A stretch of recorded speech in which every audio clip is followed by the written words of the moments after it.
Today's agenda, our theme is building community. And we're going to intertwine that in all the things that we do today. This comes from the fact that many of us who are familiar with mental illness, mental health issues, have been stung by the stigmatization of that situation.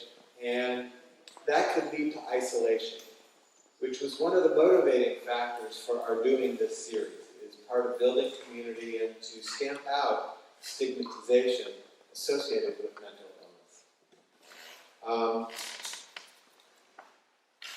So this led to Nuncio Temple Shalom's focus on mental illness, and along the way, we realized that this matter is of such importance that we needed to reach out beyond our congregational walls, which is why many of you who are here are not necessarily congregants. In fact, may I have a show of hands of those of you who are members of Peninsula Temple Shalom? And those who learned about us otherwise and are here today not associated. So I would say roughly a 60-40 split, 60% of those from outside our congregation, which is good news. That's part of our outreach effort that we are striving to achieve in broadening the community around this matter. Another element of our work is looking at the connection between mental health, mental illness, and spirituality. And to speak to that point a little bit more, at this point, I would like to introduce Rabbi Lisa Delson. Rabbi?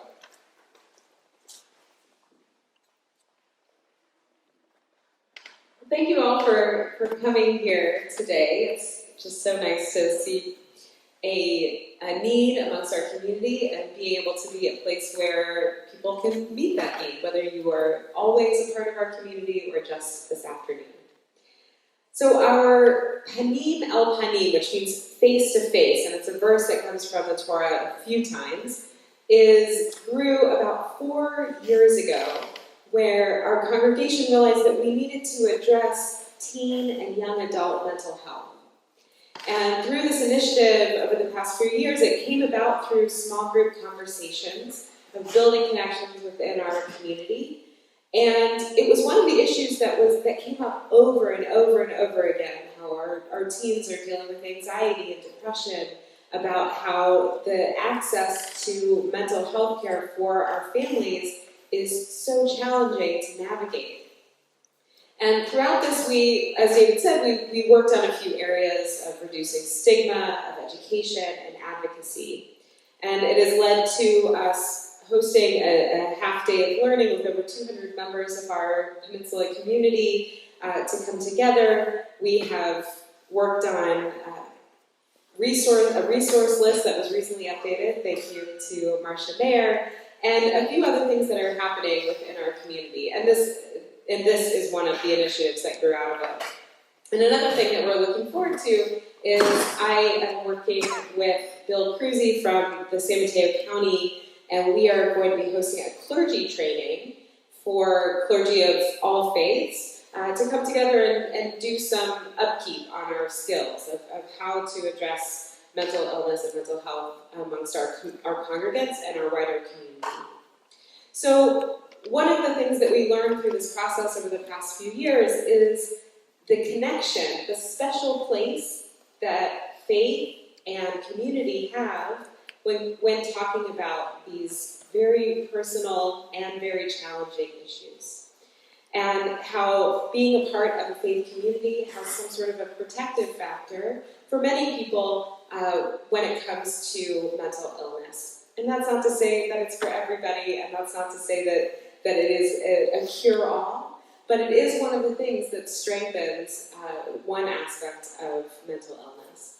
And so, or helping those with mental illness. So that's why it's part of our mission. That's why it's part of what we do here. And I'm grateful to our stalwart group who continues to do this work.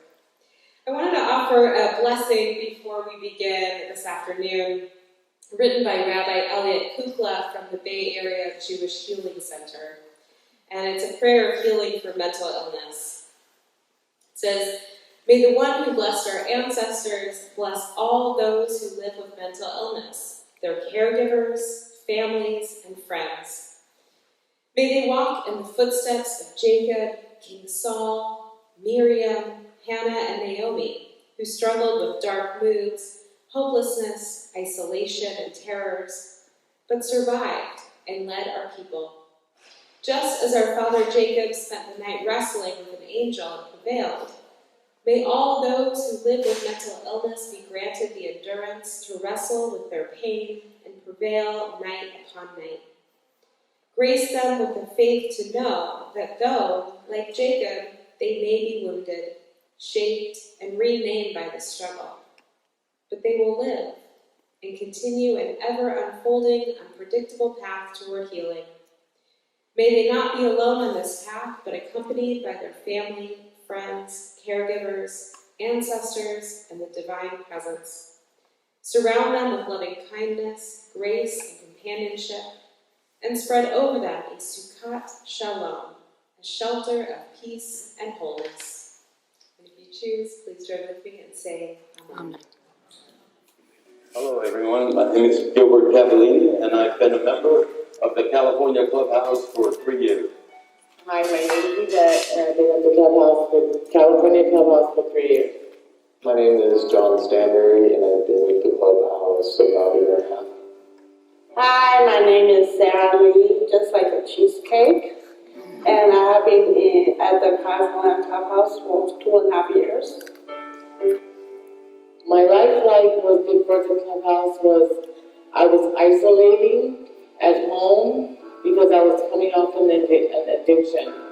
And so for the first year, I stayed home, excluded all my friends. I was like completely useless. I didn't know how to do laundry. I didn't know how to wash dishes or drive or provide for myself. I depend totally on my husband.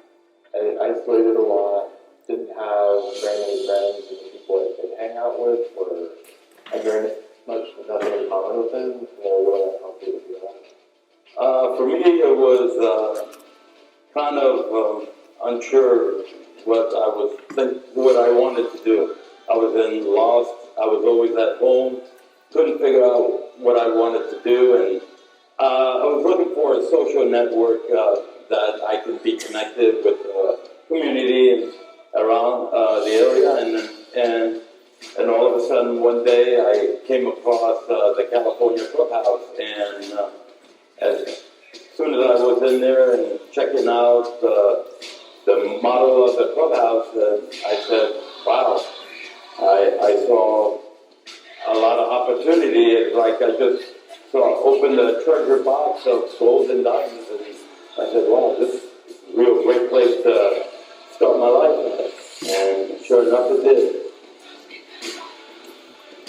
I learned so many first-time experiences with so many staff members and mentors also. I did my first law of laundry. I did my first law of dishes. I also learned how to do the knife skills. I chopped some vegetables without bleeding.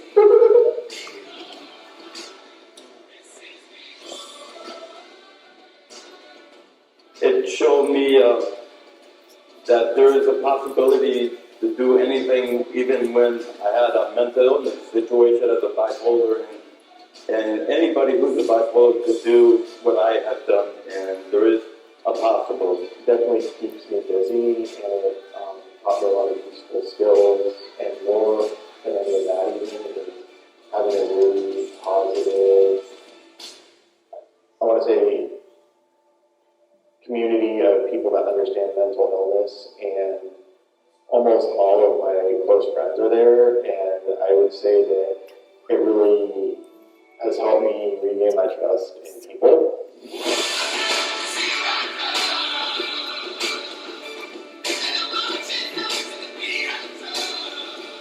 I'm happy to say that without the California Clubhouse, my life would not be the same. It's only going to be better. And through this grant and through this agency, I believe that anyone can grow from this situation, from any situation. Is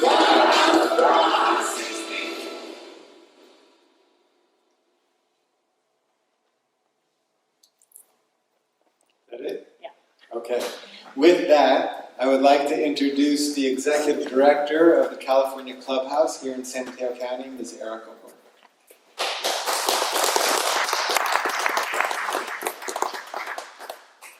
Okay. Thank you very much for having us here today.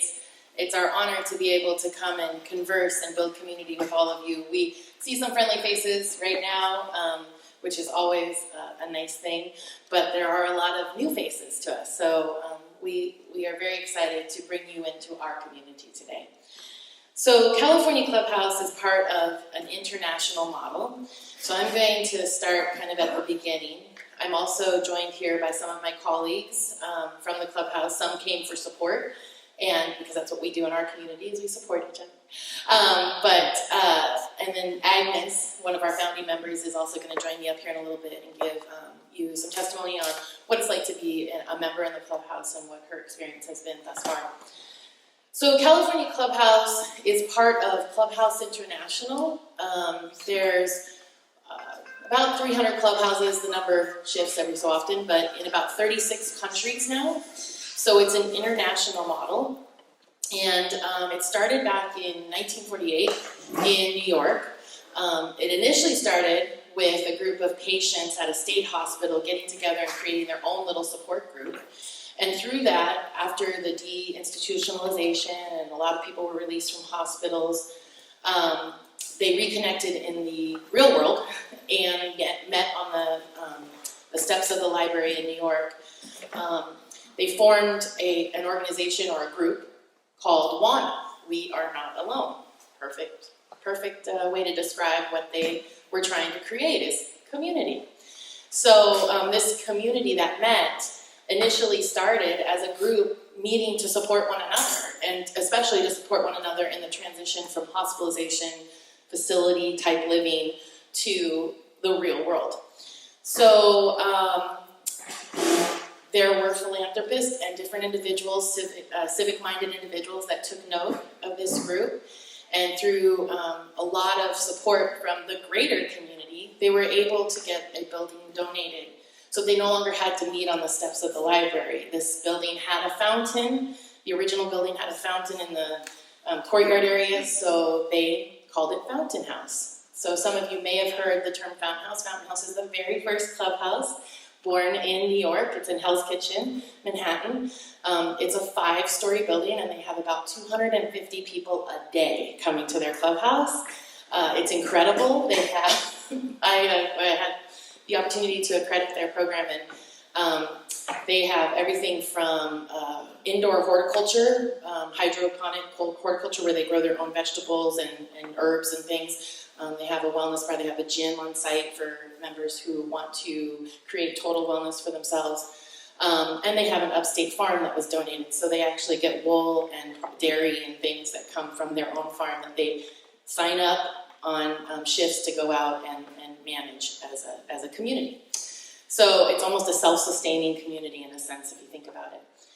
So in the 60s, I think it was about, to the 80s, there were a lot of organizations around the country that said, hey, I heard about this fountain house in New York. Do you know anything about it? Our community has terrible services, or we don't have anything even remotely available like that.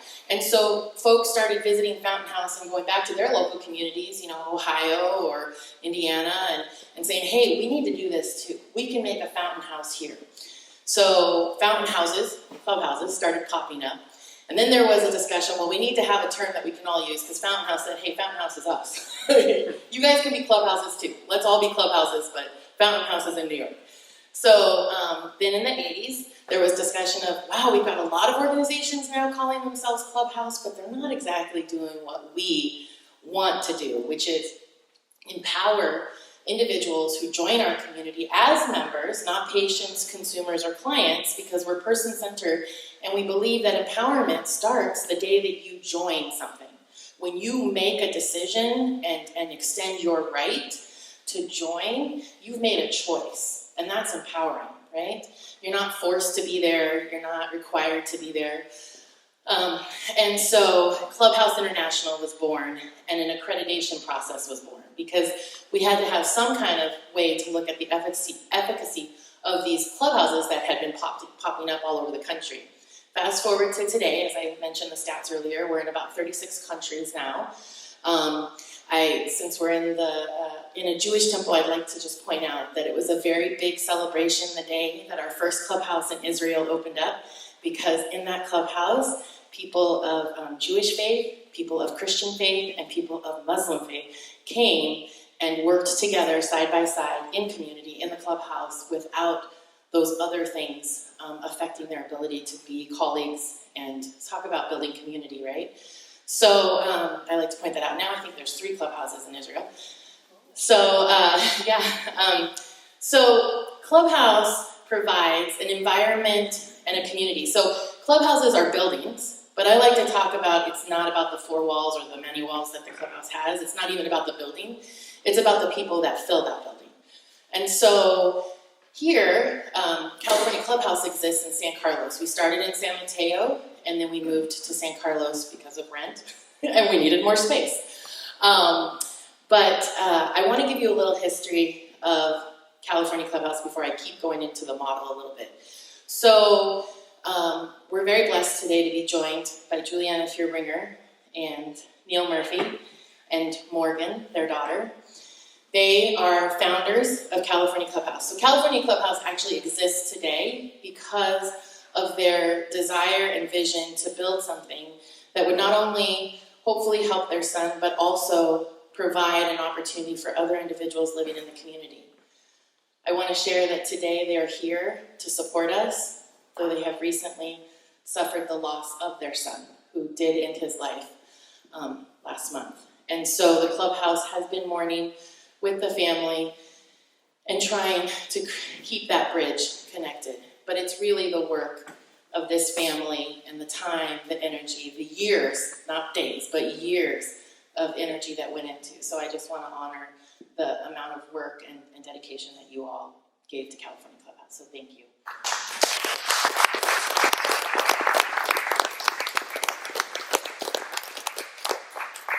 And I would like to, I asked Juliana, what should I share about the history? Because originally we said that she might speak, but it's a little hard to speak today. So I thought what would be nice, if it's okay with you all, I think we have enough time, if I can figure out technology, is I would like to read what's on our website currently about Brian, and that's their son, Brian Murphy.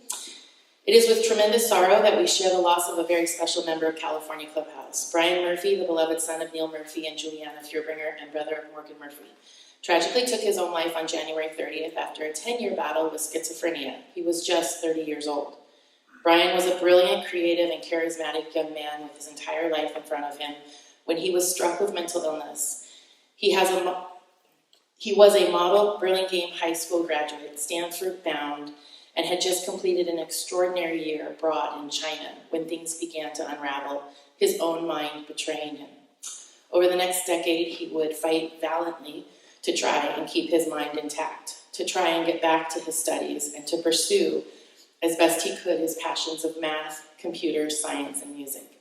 He would bravely reach out to make friends despite repeatedly bouts of psychosis and devastating loss of capability. He would openly share his experiences in writing, in artistic expression, and in searingly honest dialogue with others. And despite his terrible suffering, Brian would continue to use his mind as best he could to try and problem solve, not only for himself, but for others as well. Those who were lucky enough to know him well describe his deep caring and friendship and his ability to inspire others. Brian's short life was a profile in courage and creativity. And while we mourn the loss of Brian, we also want to acknowledge the tremendous legacy he leaves behind. For it was Brian's life that inspired his mother, Juliana, and a handful of others who loved him to open California Clubhouse here in San Mateo County. This legacy cannot be underestimated. For this and for Brian's remarkable life, we will be forever grateful. We held our celebration of life. It was standing room only, not this last Friday, but the Friday before. That's something that clubhouses do because We believe in breaking down stigma, and a lot of times in the clinical world, there's rumors, oh, did you hear somebody died? And we don't want to talk about that, or we don't want to upset the other clients, or we don't want the other patients to know. And that's just the wrong thing, right? We should all work together to grieve together, to mourn together.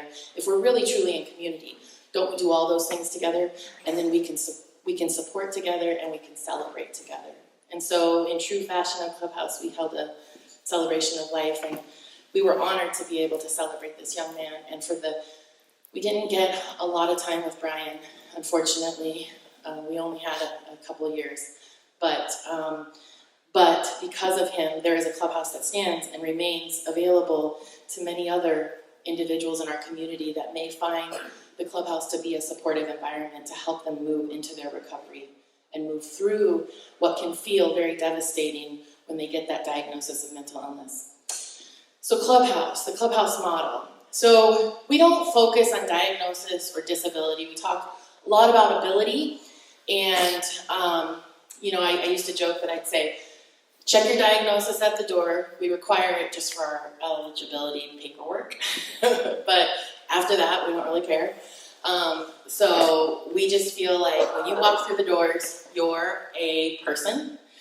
You have a lot of strengths. You have a lot of talents. You may or may not have higher education. You've had a lot of life experience, because all of us who live on this earth for any amount of time get to gain life experience. Yes, you have struggles. We all have struggles, but yes, your struggles may be pretty significant. You may have a mental health diagnosis. You may have other disabilities or other diagnoses, but we're not going to define who you are in our community by that. So instead, we're going to treat you like a person, an individual, and a member of our community. So once you join, you have agreed and taken ownership in an organization and a group, a community of individuals that is bigger than yourself. And that in itself is a restorative component to recovery. To take yourself, because think about it, this is what I hear a lot. I've been in Clubhouse now 19, almost 20 years. And I should say that I started in Spokane at Evergreen Club as a generalist staff working side by side with members. And I moved, after 6 years there, I moved to the Seattle area and I opened a clubhouse called Hero House. And I ran that successfully for 10 years, and they now have launched 2 additional clubhouses. But then I moved down here to help open the doors of California Clubhouse. So I've had a few years to get a lot of wonderful testimony. I wish that I could walk around sometimes with a recorder, a voice recorder, just to capture, because it's amazing that members always want to come and tell me how their life has been changed because of the Clubhouse. And I always think, can I capture that? I want to share that with everyone. But sometimes I'll ask members, what is it about the Clubhouse that has helped you so much? And over, one of the running themes that I have gotten over the years is it takes me outside of myself. It helps me get out of my head, right? Because think about it, I like to tell people, so we all here, some of us here may have careers, some of us may have had careers, some of us may be in school or had education, been involved with groups or social connections, networks, right? When you go to a cocktail party or a new gathering, oftentimes you are introduced or you introduce yourself to new people. And what is usually the second thing that is said is well, what do you do for a living? Right? That's a really big question in this world. What do you do for a living? Now, put yourself in the shoes of someone who has had the devastating diagnosis of, let's say, schizophrenia. They lost their job that they had to drop out of college. Maybe they even went homeless for a while. Perhaps they were in an institution and recently transitioned to transitional housing, which is outpatient institutional living. And so put yourself in that place and then think about how that question could affect that person, right? So what does that person say as the answer? If right now they're not working, they're not going to school, which are standards that we define success in our society, right? So we've ripped away a part of a person's identity, in a sense. at least a societal norm of identity, right? So Clubhouse steps in and says, hey, we're going to rebuild that identity with you. We're going to help you, and maybe we won't even rebuild it, maybe we'll just help you re-find it. We'll help you re-identify who you are. And so that might mean, for some of our members, that means going to work, getting a paid job again, starting off, or restarting their career, rebooting their career, or starting a whole new career path. For some of our members, it's, hey, I'm ready to go back and finish that college course that I started a long time ago. For some of our members, it's, hey, I'd like to get my basic GED, because I never did that. So, and for other members, it might just be, I'd like to be able to leave the house at least twice a week. If I can get out of the house and be around other people twice a week, that's a pretty darn good success for me. And the beautiful thing about Clubhouse is all of those are considered equal goals.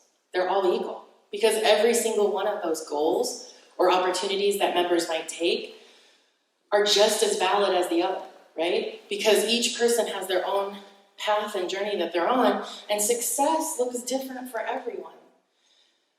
But the beautiful thing is our members can answer back at that cocktail party. They can say, oh, well, I volunteer at California Clubhouse. Oh, really? What's California Clubhouse? Oh, let me tell you about it. I can't tell you how much stigma we break down in the greater community. Our members and our staff are very loud and proud of the fact that we have mental health diagnoses. I myself have depression and anxiety, writing on all of my paperwork and documentation, and it's been because I couldn't get life insurance. In fact, my depression diagnosis prevented us from getting life insurance on me at one point. So I know the stigma that comes along with it. I also come from a family that was riddled with serious mental illness, and my sister in 2010 lost her long-time battle with mental illness, drug, and alcohol addiction.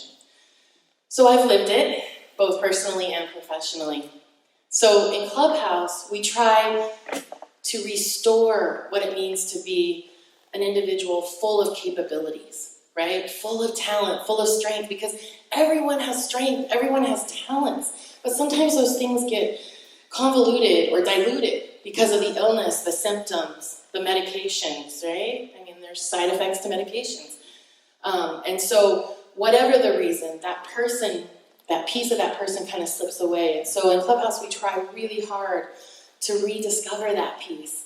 And we do it on an individual basis. And what's beautiful about it is we're not overstaffed. And what I'm talking about doesn't happen just with staff working with members. We're very low staffed. There's me. I'm the executive director, and on some days I'm the complaints department chair. I'm also the HR, and I'm the maintenance, and I mean, the list goes on. We're a small nonprofit. But, and then we have a supported employment coordinator who really coordinates all of the work around individuals going back to paid employment. So she helps with resumes, benefit planning, entitlements, social security, disability, figuring all that out. And then we have an assistant director who is based in the program. All of our staff are program-based. I spend time in the program. I help to make lunch on Thursday. And then I have 3 other staff currently who are generalists. And generalist means you do a little bit of this and you do a little bit of that throughout the day, and we get through the day. We operate very much, I say sometimes at clubhouses, because we talk a lot to church groups, I say Clubhouse is kind of the religion without the deity, in a sense, because we're very much into building community, creating a support system and a web of support around each other. We work to support each other in our goals and our successes, but also to be there when we trip and fall. And our members are our primary form of support in the Clubhouse. I'd like to stand here and say that I have helped all these individuals find recovery and be successful, and that is not true. That is not true. My members and staff of the different clubhouses that I've been blessed to be part of have helped many lives move forward in recovery and success. Because it's member-to-member support, it's staff-to-member, and sometimes what's beautiful, because we're not clinical, is it's member-to-staff, right? Our kitty died on Thursday, and I got the phone call. I was in the middle of an interview, and the cat was in surgery, and the doctor called, and I stepped out of the staff interview and went out into the front, and I thought, I tried to hide in the bushes because I was crying.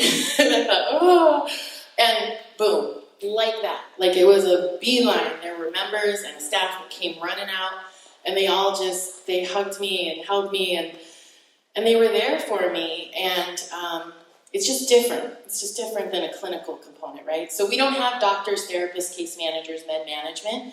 We're the what's now, or the what comes after stabilization, right? So when a person gets a mental health diagnosis, and some of you may have experienced this either yourself or your loved one, or your family or your friend, you know, you go through that whole process. You get on the medications, you get the therapist. Sometimes you get a therapist, sometimes you don't, depending on if there's enough therapists available, but you get a case manager usually to help you manage just life.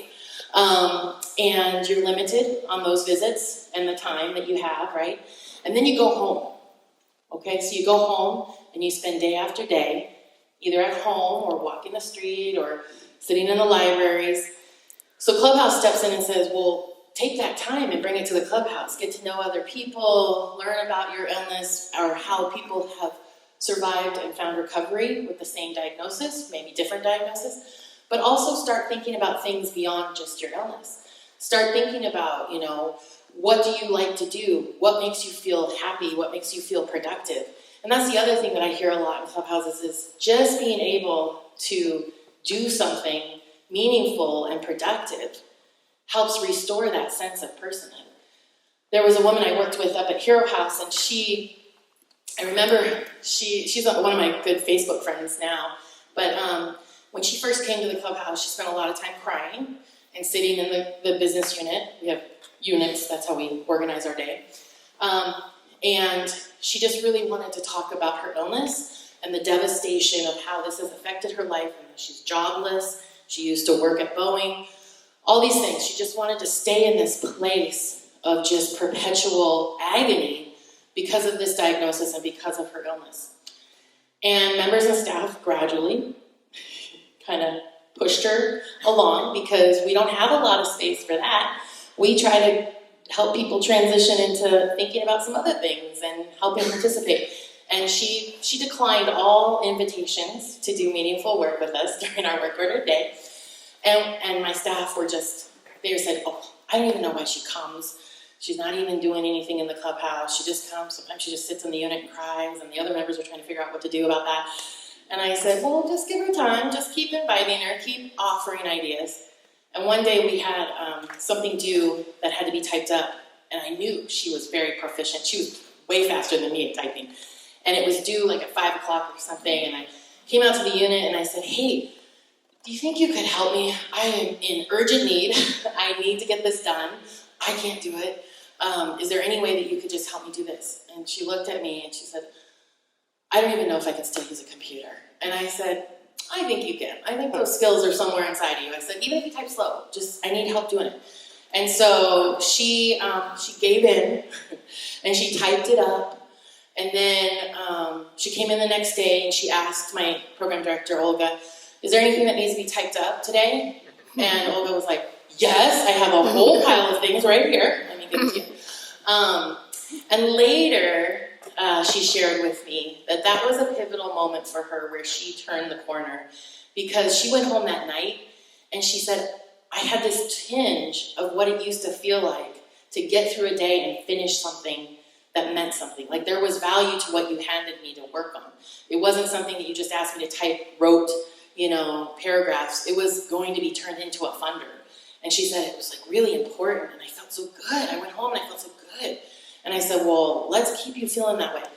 Today, her name is Ramona, and she actually is finishing her degree in psychology counseling, but she has been working as a disabilities rights case manager for several years. And so I'm so proud of her because she's such a picture of a person who came just devastated and broken. Some people might describe it as broken when she came through our doors originally. And we didn't give up on her. We let her have her space and her time, and eventually we found something that invited her back. It brought her back. And so we were blessed to have that time with her. And she goes to the Clubhouse now every so often, more for social programming, and she supports other members.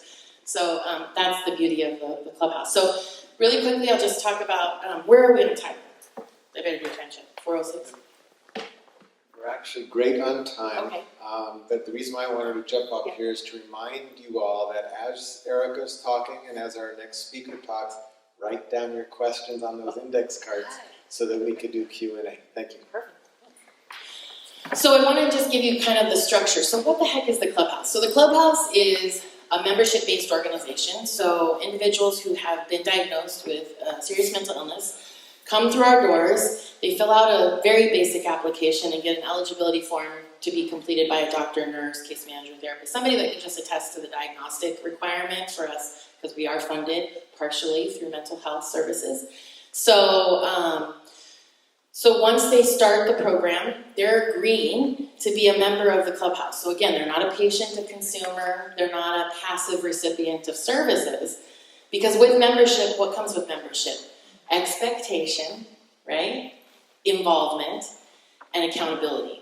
Because when you're part of something bigger than you, now you've got other people to think about. You've got other things to think about. And so membership is what creates that sense of community right from the get-go. First minute in the Clubhouse, right? So members join the Clubhouse, and then we offer Monday through Friday, 8:30 to 5, what we call our work ordered day. And it doesn't mean that people are ordered to work in the day. We talk about this a lot in Clubhouse International. Should we change that terminology? But it's so ingrained now in our culture. But what it means is it's a purpose-driven day. So we are going to do activities and work in the Clubhouse that actually is purposeful for the organization to stay alive and keep operating. So you're never going to type up something that doesn't either need to be typed up because we need a new form, or we have a report due to the county, or we're sending out our gala invitations. You're never going to do anything that's meaningless or trivial or repetitive, unless you do dishes. Some people will say that's pretty repetitive, Erica, and it's true. But we can't eat if we don't have clean dishes, right? Everything has a purpose.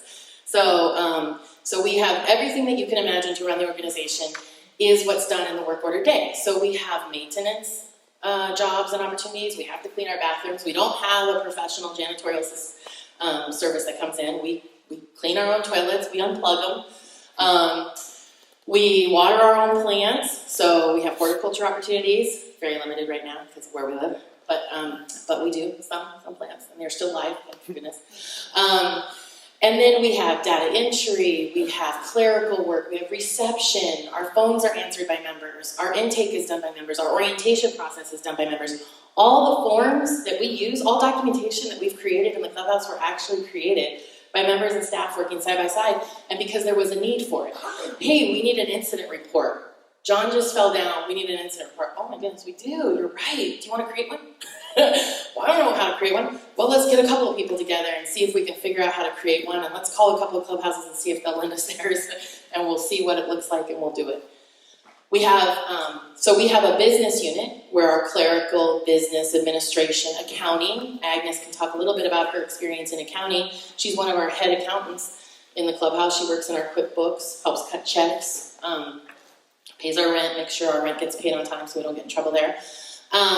So all of those kinds of things are considered part of the business unit. And then we have the hospitality unit, and the hospitality unit is responsible for our meal program. We serve a hot lunch every day. We do have breakfast options.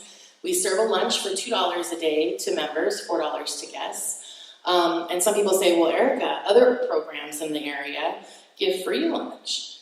But in Clubhouse, we don't necessarily believe in everything being free, because what does that do? It just recreates that sense of passive recipient of service. We want people to be productive participants in society. Passive recipient isn't going to get you very far in progressing in recovery and becoming a whole person again, right? So we charge $2. It doesn't cover the cost of the meal, of course, but it's enough for members who are on fixed incomes to be able to afford. And the price was set by our membership. It was a beautiful day when that happened. I allowed free lunches the first almost year, and I knew we were going to start charging, but new clubhouses, we have kind of some steps we go through. And so you don't start off by charging for lunch, because then you don't get anybody in the doors, because nobody understands why we charge for lunch. So you start off with the free lunch. But then our members, and Agnes might remember, our members started adding up how much we were spending on groceries and the meal planning, and we were making some pretty great meals, and people were just eating these wonderful meals for free. Gosh, maybe if we charged a little bit, it would help us be able to keep our costs down. And so that's how the cost for lunch was created in our clubhouse, and we review the price every so often. We have a snack bar, so Hospitality Unit runs our snack bar, and actually is now the Brian Murphy Cafe. We named it in Brian's honor at the Celebration of Life. And so we offer snacks and items that people can purchase throughout the day. We try to make it wellness-based, so no candy or pop, but I will tell you things sneak in. So I keep saying, I walk through and I go, I don't think the Rice Krispie treats are really equivalent to a wellness item, but that's all right. And then we have a baker's club once a week where people come in and bake really great things, and those are supposed to be sold throughout the week, but I can just tell you everything sells out pretty much that day. We all line up, we're like sheep. I mean, it's just the smell of the cookies baking and everybody gets 50 cents. Here you go. I'll take my cookie. Yeah, 5 minutes? Okay. So Agnes, do you want to come up and join me? So I'm going to turn it over. I just want to say while Agnes is walking up, we have a social and recreation program that operates on evenings once a week, some weekends in the month. Every major holiday we're open, Christmas, New Year's, Thanksgiving, we're there, we're present, because part of being community is celebrating what is most sacred to us and what is so important to us as a society, right? So we don't want people sitting at home alone on some of the most critical days of the year. So we are open on all major holidays. And then we have an employment program, transitional and supported employment. I can talk about that later maybe as a question. Go for it. Hi, my name is Agnes. I'm just going to tell you my story, and then I'm going to tell you how the clubhouse benefited from me. Not fine.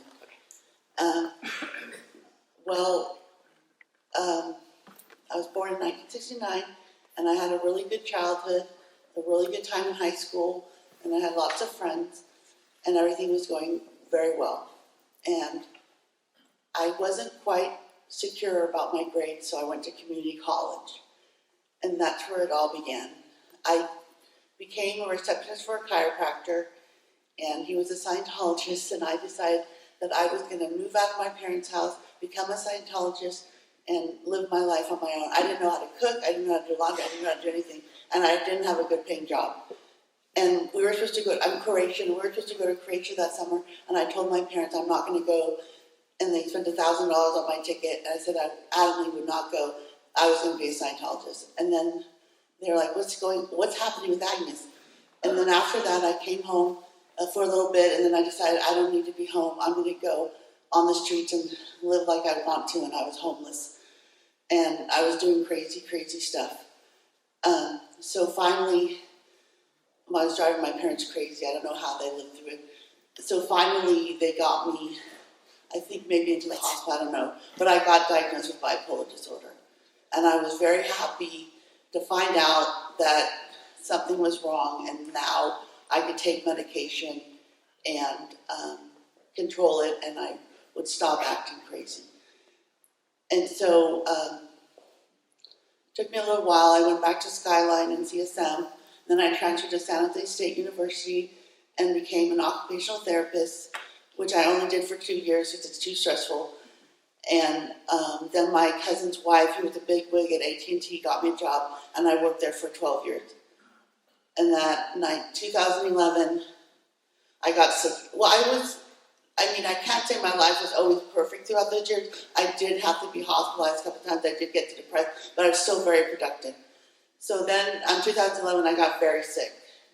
And I was taking FMLA, then I went to short-term disability, and I just could not go back to work, and they put me on long-term disability and gave me disability retirement. Thank God. They're very generous toward me, and I'm very grateful for AT&T. Thank God we had a union. So I saw it.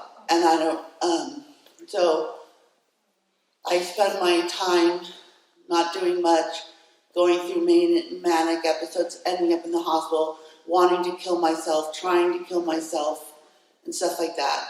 And in 2014, I was super depressed, And my doctor would not give me antidepressants because he thought I'd go manic. So the only answer was electric shock therapy. So for a whole year, I did electric shock therapy, and I tell you, it did not work for me. And I remember looking at the doctor every time I come in, and I just say, "You're an evil person." To myself, what an evil person, what's she going to do to me? And one day I was laying in the bed, she goes, "Oh, you look like you're getting better." And I'm like, I am not getting better. So my sister, who's a teacher at a Catholic school, the counselor at the school told my sister about California Clubhouse. And it wasn't open then, but it was March of 2015. And I called, I guess I talked to Juliana, and she told me they're opening in April, we'll call you in April. But I was really excited about it. So I called back in April, and the next day, they go, "Why don't you come in?" Because the next day, the executive director, Erica Horn's going to be there. So I was really excited, and I came in, and lo and behold, they told me to come back the next day, and I've been going back ever since. We have the same anniversary day. We like to tell everybody we started Clubhouse on the same day. So they labeled me a founding director. So when I get depressed, and I was depressed, I have a very hard time holding a conversation. I just don't know what to say, and it's very debilitating, and it's very embarrassing. And so I was on the phone with Juliana, and I was talking to her. I go, "I just want to let you know I can't talk." She goes, "Well, you're talking now." And I'm like, "Well, I can't talk." And so I was really quiet for 3 weeks, and then I started opening up, and California Clubhouse was a catalyst of me getting out of my major depression. I'm not saying that the whole 3.5 years I was perfect. I did go through my depressions, and I was hospitalized twice for mania. But I kept on coming back to the Clubhouse. And when I first started, they got me to do the accounting and the bookkeeping. And I've been doing the bookkeeping ever since, and I really like it. And I'm studying QuickBooks, and I'm planning to become a bookkeeper. So if I have to go back to work, I have something to fall back on. And lately, I've been the only person, except for the assistant director, that was doing accounting. And the assistant director is very busy, and I'm always calling her name, and she comes over for a second and helps me, and then walks away, and I'm like, "Oh my God, I need help." So this time around, we have a new member, Jason. I love him. He wants to do accounting with me, and I just love it. So I'm teaching him everything, because it's a lot of responsibility to be the only member doing accounting. So I'm really excited. I had a doctor. I was really depressed, and I would go into her office and cry, and tell her how depressed I was, and she wouldn't put me on medication because she said it only helps a little bit. And thank God she left, because I got a new doctor, and he put me on Wellbutrin, and then I was feeling better, and then I said I was still depressed, and he put me on Lexapro, and my depression has gone away, and I feel like I felt like I was working. I feel normal again, and thank God to him. He's a very good doctor, and my therapist left at the same time, and I got this new therapist. She's very good, and she's having me go to groups, and I go to a life skills group on Monday and Thursday, and we had to talk about what's going on in our lives, and then we have lessons, like she taught us about stress, medication, socialization, how to become social. So it's very beneficial. And then I did take it, even though I wasn't depressed, I took a depression group. So if I do get depressed again, I have the resources to look back at and how to counteract my depression. And I'm just really grateful for the Clubhouse, because they've really turned my life. And one thing, in 2015, I had 5 more sessions for electric shock therapy, and every time I would do electric shock therapy, the night before, I was full of fear and anxiety, and it was miserable. So I talked to Erica, and she talked me into telling them that I wasn't going to do it anymore. And so I told them, I'm not doing it anymore. I cannot do it anymore. And they said, well, you're going to get depressed again. And I go, that is something I'll have to take. But I'm not sitting there having you do that to my brain anymore. And what happened, the side effect of electric therapy, you lose your memory. You lose your long-term memory. And for example, Monica, the assistant director, went to Ireland. And I go, Mom, thank God for my parents. They let me live at home, rent-free. They're very supportive. And my mom sometimes would go to my doctor's appointments with me. and they're really great people. So I'm very blessed, and my whole family is very supportive, and you know, they don't care that I have a mental illness, and I heart with them. They're very accepting. So I go to my mom. I go, Mom, Monica's going to Ireland. I want to go to Ireland. She's like, Agnes, you've already been to Ireland. So I totally forgot that I went to Ireland and London. I forgot that my uncle had Alzheimer's disease. I forgot what happened in 9/11. Just major things in life I forgot about. And so that's what I have to live with. But so thank God I don't have to do any more of that. But I really am grateful for the Clubhouse. It really benefited me a lot. Erica has always been there for me when I'm depressed. I go into her office, I'm so depressed and all this stuff, and she weekend calls. and then she helps me out, and then I'll go back to her. Yeah, you know what? My counselor said the same thing. She said, you're gonna have to start paying me for therapy. And I'm just so grateful that Juliana and Neil and Morgan all wanted to open the California Clubhouse because it's been a safe haven for me. I no longer sit in front of the TV all day, and I've become productive, and I really enjoy it. So I just recommend, if you know someone with a mental illness, to get them to the Clubhouse and have them started, and their life will really change a lot. So anyway, thanks for listening, and you guys have a great day.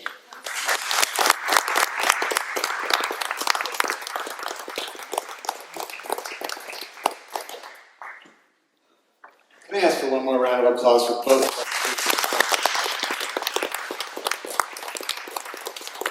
So what we're going to do is diligent in writing down any questions or thoughts that any of you want to bring up.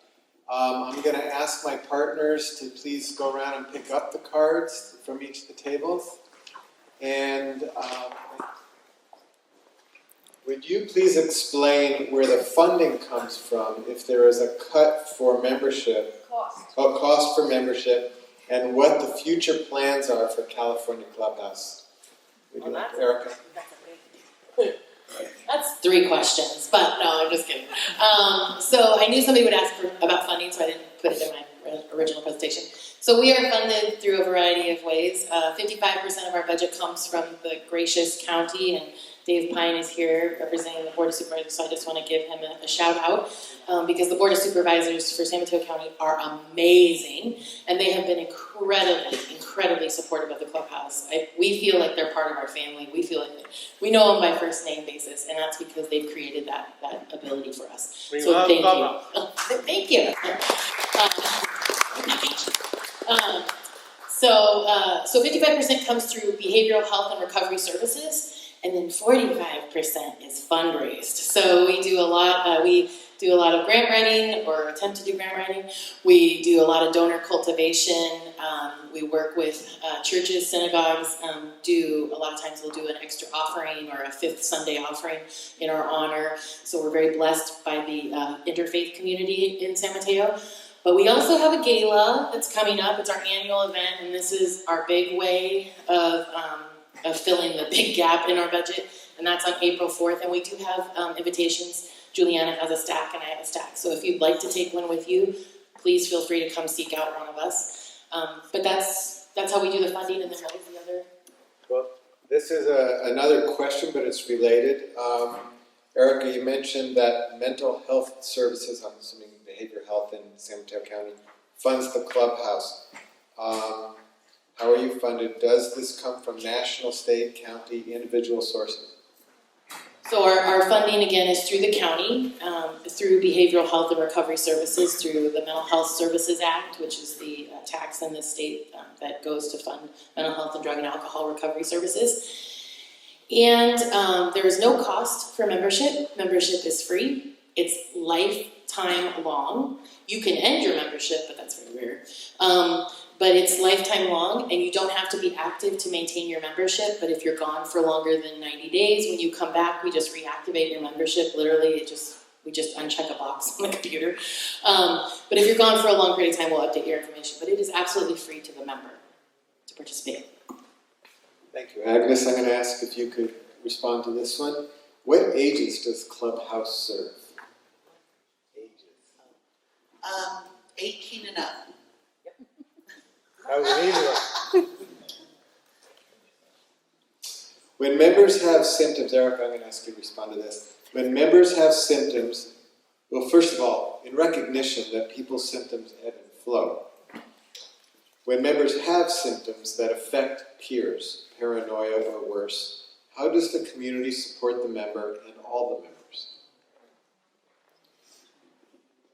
Well, we start by breaking down stigma, so we are present for the individual. Our members are very compassionate individuals, and a lot of our members have insight to know that they too themselves may have had a similar situation or needed a similar amount of support. And so there's just a really organic thing that occurs. Members will support one another, we will sit with that person, we will be with that person. People come in all different states at all different levels of their recovery, and we work with that. And it's a beautiful thing. If you come into the clubhouse, and if you've been in the clubhouse, you know what I'm talking about. But there's just an acceptance. People come in sometimes dressed very interestingly. People talk about things very interestingly, and there's just it's just an overall beautiful acceptance of we're just going to accept you where you are, who you are today. And then through that acceptance, people feel comfortable and safe to start maybe exploring other options. We set boundaries, and it's an opportunity too. Members take those opportunities to set boundaries with one another. So the beautiful thing again is that staff aren't regulating. Staff are there simply to be facilitators of the daily activities and to make sure that the organization continues to run. But it's really the members with each other that are supporting one another and being present for each other. So we have all different levels of symptomology that occurs on any given day. One day this lady came in and she was talking to herself, like looking up and talking like somebody was there, and nobody batted an eyelash. We just accepted her and let her do what she had to do. And sometimes she would talk to us and get a little more coherent, but no one judged her. We just let her be. Thank you for that. To either or both of you, could you please describe the supportive employment aspect of the program? Thank you for who asked that, because I ran out of time and didn't hit on that, so I'm thinking it's probably one of my clubbies. Okay, thank you. So, yes, we offer supported employment, and we have a variety of types of supported employment that we offer. One that is significant and unique to the Clubhouse model is what we call the Transitional Employment, TE, program. We're always looking for employers to partner with, so if you today are sitting here and are interested, please seek me out after this. I have a business card over there too if you want to talk at a later time.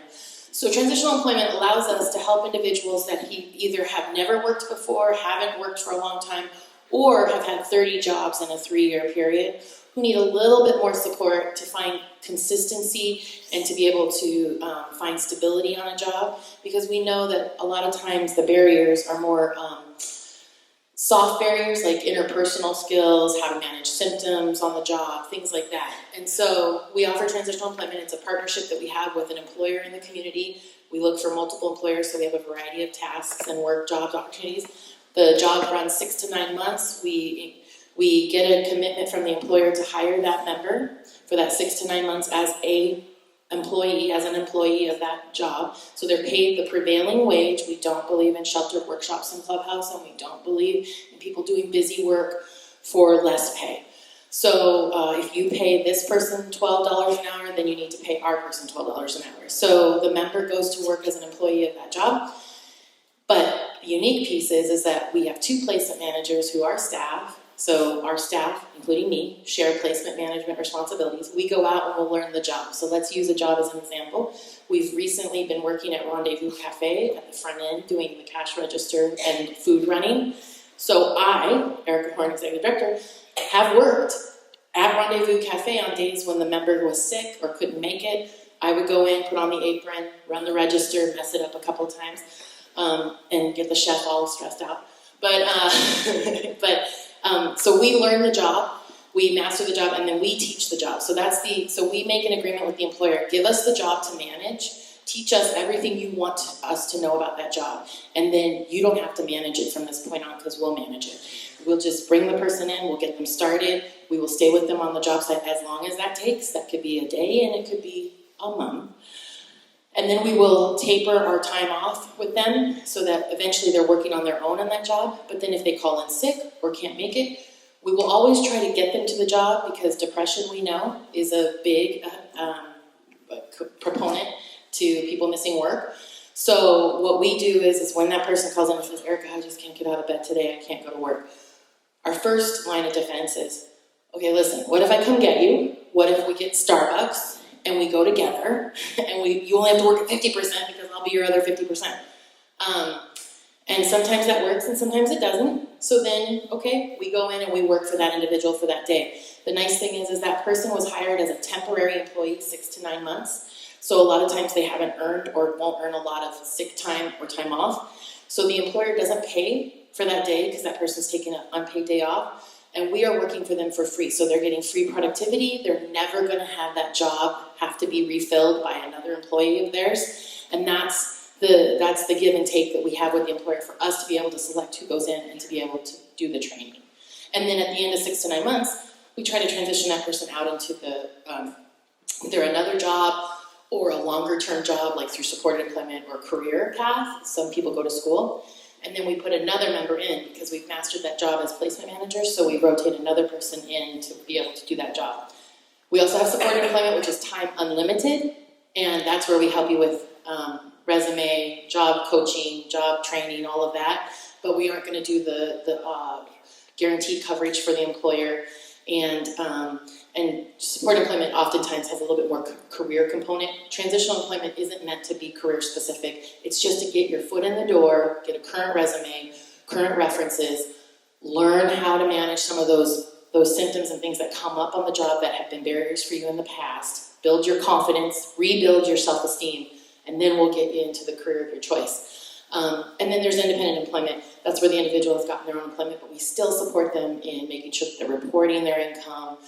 If they need help getting taxes done, we recently helped somebody get to a tax person for free to do their taxes with them. Whatever it takes to help them, or if they want to change careers, brushing up resumes is a lot of what we do. We do a monthly career development dinner open to any members who are seeking employment, thinking about employment, or working. And that is a pretty big event each month.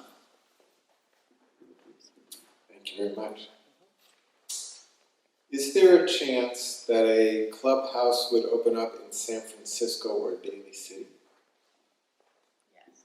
Well, Daly City is part of California Clubhouse. California Clubhouse covers San Mateo County. I know it's a little far away, but I live in San Bruno, so I travel like 20 minutes, half an hour to get there, but it's worth it. There's not a clubhouse in San Francisco, but there is a clubhouse that just opened last year, Marin. What's it called? Empowerment Center? Empowerment Center did open up in Marin. I'm assuming that when a clubhouse opens, it's open to the county, so I don't think it's open to San Francisco, is it? So we do have like 2 or 3 members that come from San Francisco very rarely. Because we get private donations, we're able to cover the costs of their participation through our private donors. It doesn't come from county funds. I'm just letting Dave know that. Don't worry. Don't worry. And then we also, where we are getting a lot of requests is Santa Clara. Because Santa Clara just shut down one of their major day programs. So we just enrolled 5 people this week from the program that shut down. So we believe that there could easily be a clubhouse in San Francisco and in Santa Clara, and maybe California Clubhouse would be that umbrella for those. I think you just answered this question, which is the clubhouse in the Bay Area is the only one in San Carlos. My family member lives in Santa Clara County and doesn't drive. So I think you just spoke to that one. I would just add that it has always been part of the Clubhouse dream that we get the first one open like we did, and then we go on to open up more in our area and actually start to work at the state level with legislators to be able to expand clubhouses throughout California, establish a coalition, a clubhouse coalition with other states like Michigan, Indiana, and Washington too have coalitions so that we can have more of them and also secure them through the government process. So what I just heard was a call for volunteers who might be interested in helping the Clubhouse movement. Absolutely. Does a Clubhouse member have to keep 9 to 5 hours? No. You could come in anytime you want. If you want to just stop by for an hour and drink coffee the whole time, you could do that. We do not force anybody to come or participate in any kind of work. Well, when a staff member asks us to do something and we say no, they will kind of say, oh, why not, but try to encourage us to do it. But if they don't want to do it, they don't have to, and they can come in and socialize and stuff. There's a lot of people that don't like to do stuff will sit in reception or sit at the Brian's Cafe and sell stuff, because it's not really, you're mainly just sitting there because we don't have that much traffic. But it's very voluntary and low stress. So I just heard not much traffic, so they're asking for volunteers to help promote the cafe to get more traffic. All right. Question. Some of us in the room are parents of adults who are living with mental illness. And sometimes our struggle is that we can't get our adult children to do what we think is best for them to do, like maybe go check out the Clubhouse. What thoughts do you have about that? It's a tough one because Agnes answered that last question so perfectly, is we are voluntary. So we are a voluntary program because why our program works so well is that people they invest in their own personal recovery by investing in a community, and you can't force somebody to do that, right? It just doesn't work. It's miserable for them, miserable for us, and miserable for the family. So a lot of times what I encourage family members to do is bring their loved one by for a tour. Tour is a soft entry into the Clubhouse. Just take a tour. And a lot of times family members at first, because they've been to a lot of tours of a lot of facilities and a lot of organizations, will say, not another mental health program. But a good way to sell it is this isn't clinical. There's no doctors or therapists on staff. That's a big plus for people because they feel already that they're medicalized enough. They go to all their other appointments. They just want a break from that. And just, it's a community center. That's how some people will describe it. It's a community center. Just check it out. Let's just check it out. We do invite people to come for lunch now. We've gone back and forth on our whole lunch. We're limited because we don't really have a full kitchen. But we just ask if you are interested in that. Guests are now $4. And you just need to let me know in advance if you're going to come with somebody and want to do a tour and then stay for lunch. We can arrange for that because lunch, again, is a time, you break bread with another person and it's casual and it's comfortable, it's not scary, and then people connect. Like, our members connect immediately. We are a very friendly community, and so the minute somebody comes in, we're like, oh, really? What school did you go to? Or, I don't know, it's just right away there's an attempt to make a connection. So tours are the best way to get in the door. And we're not scary on those tours, I don't think so. Can I answer a little bit on that too? Please go ahead. I just want to say that as the founder, and people joined the working group in the beginning of Clubhouse, and they're like, well, my son, my daughter, they're not going to ever come to this Clubhouse. It was like, how are we going to get them there? Just that question, right? And then, a year and a half later, I see their son or their daughter at Clubhouse, so it can take time, but it might not happen right away. But if you expose somebody to it, and you again, it's voluntary, but like, they can come to a social, right?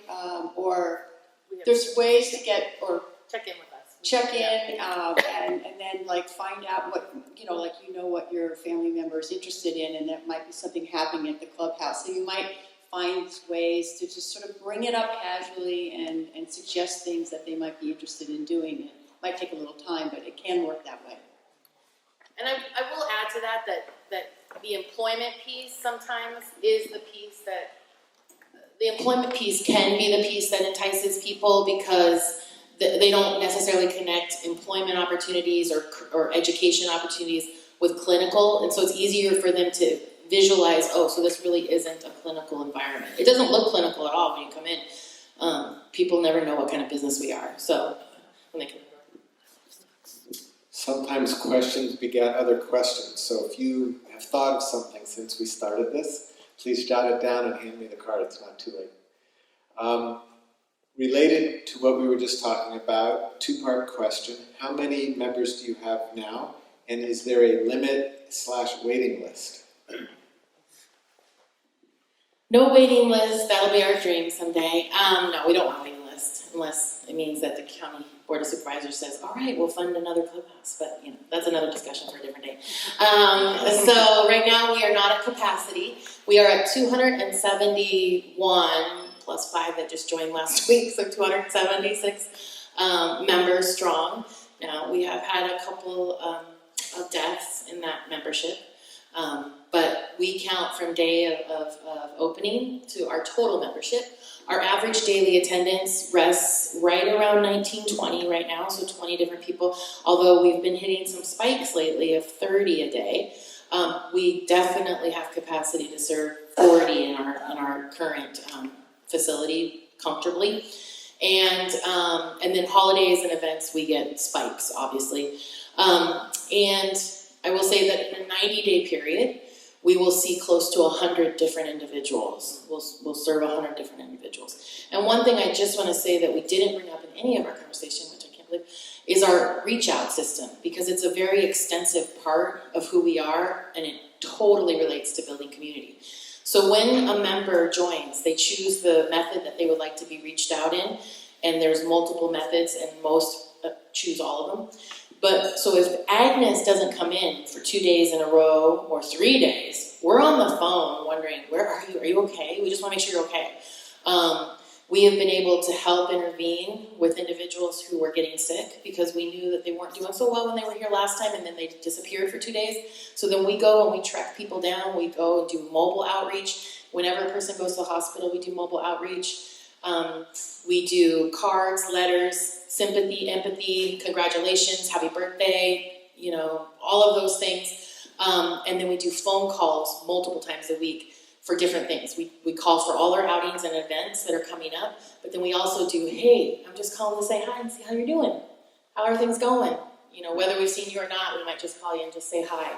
And we've gotten feedback from a member who does some of these public presentations that for him, when he does isolate, even though he doesn't answer the phone, he listens to those voicemails. And he knows that there is a connection to something, and when he can answer the phone, he will.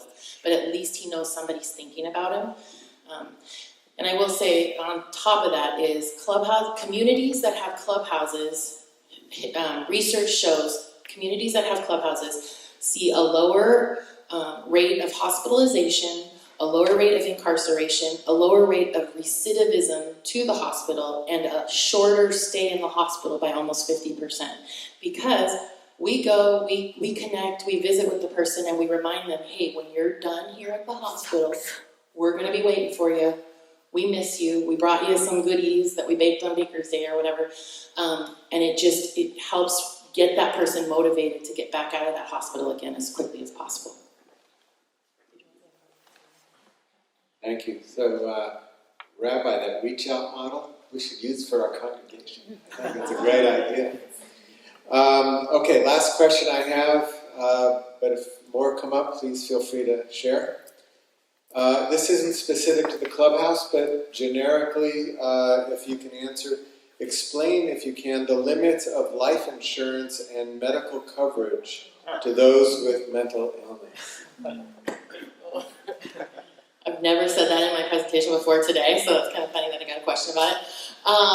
I just know that for some life insurance policies, just like they check for diabetes or heart disease, they also check for depression because they consider, if you have depression, to be at a higher risk of suicide, which is a shorter lifespan, which makes them nervous as an insurance company. So there are a lot of insurance companies that do have rules around that, and I'm not an insurance agent, so I can't advise on that. But just shop around.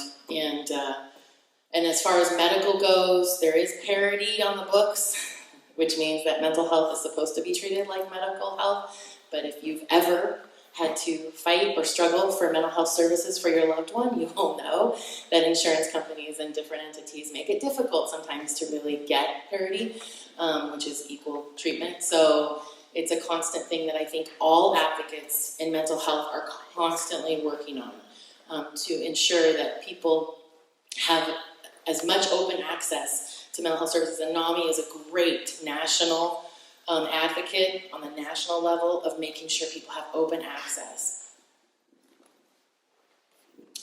Thank you very much. Can I have another round of applause for our speakers?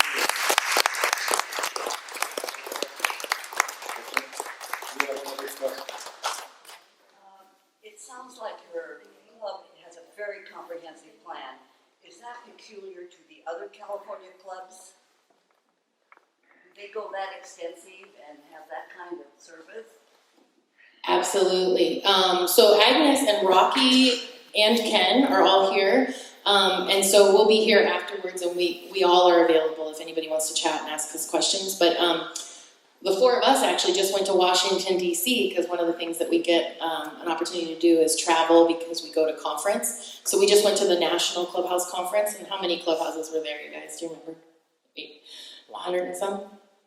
Anyway, we got to go and spend time with our colleagues, and it's like going to a big family reunion. You saw your cousins from Ohio in D.C. But that is where we learn about all the best practices and the things that are happening. And I got to tell you, each clubhouse is named something different. So Concord, there's a clubhouse in Concord, and that's Panem Clubhouse. We're California Clubhouse. There's Starlight Reach Center, Star Reach Center, Starlight Center, Fountain House. Every clubhouse names itself, but each clubhouse really works to identify the things that are significant to its community and culture.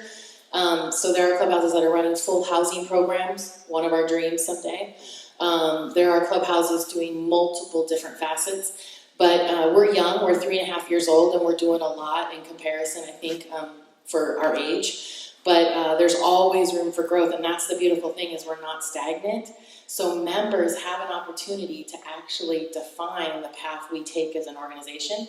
Every week we have a community meeting, and that's our decision-making and policy-setting meeting. So our policy on visitors, Juliana doesn't know because she doesn't come to the community meeting, but we just recently went through a whole process, and members and staff set a new policy around visitors, and that was all done through our community meeting. I'm not the executive director saying, okay, this is the rule and this is what we're going to do. It's our community saying, hey, we're having an issue. We need to figure out what we're going to do. Anyone can put agenda on the board. Anyone can lead a discussion on agenda.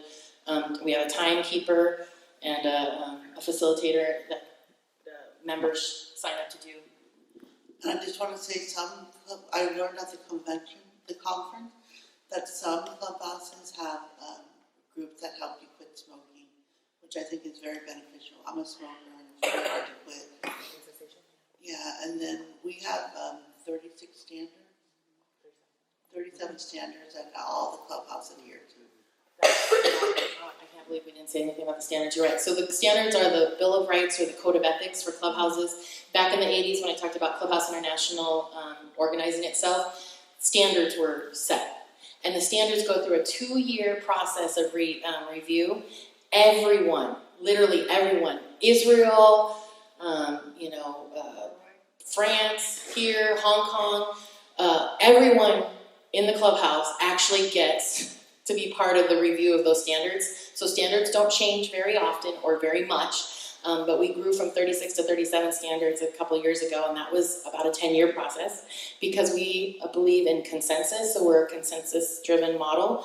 So all of the clubhouses had to review all of the changes being encouraged. And so those standards are what hold us and bind us all together, and it's really the guidelines and the philosophies of how we're going to interact with one another and the kind of environment and community we're going to build. It's that purpose-driven community piece. Again, thank you to our speakers.